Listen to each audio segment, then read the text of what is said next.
Our 9th greatest ever motorcycle is the most daring bike ever built. It's the 1955 Moto Guzzi V8 race bike.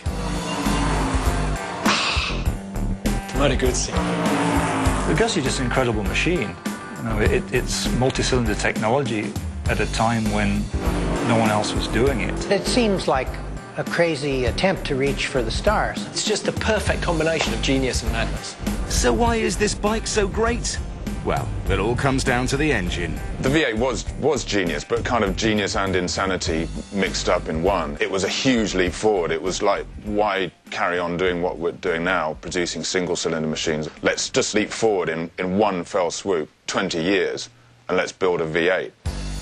In an engine, the more cylinders you have, the more power you get. But it also increases the size.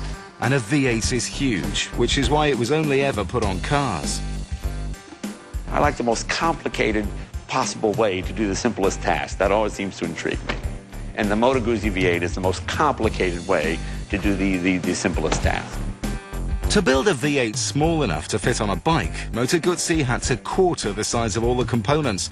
The whole thing weighed just 45 kilograms. The genius of this design is not so much in daring to make an 8-cylinder engine, but in packaging it so tightly that it became usable as a motorcycle engine. And when you look at one of those Guzzi V8s all apart, it's like taking a watch apart, little tiny pieces. Racing is always about going fast, but the 50s were pretty special from that point of view. The Guzzi V8 did almost 190 miles an hour, and it was another 30 years before Grand Prix bikes had got back up to that speed. But technical problems such as engine seizures plagued the Guzzi V8. Costs spiraled, and sadly it was scrapped in 1958, just 3 years after its conception. Technology had been greater at that time. The V8 probably would have been a world championship winning motorcycle, but it was too much technology for the time, I think. 50 years later, you think they were making a V8 Grand Prix bike back then. It's just fantastic. Of course, it could be said that genius which succeeds is genius, and genius which fails is madness. But that can only be said in retrospect.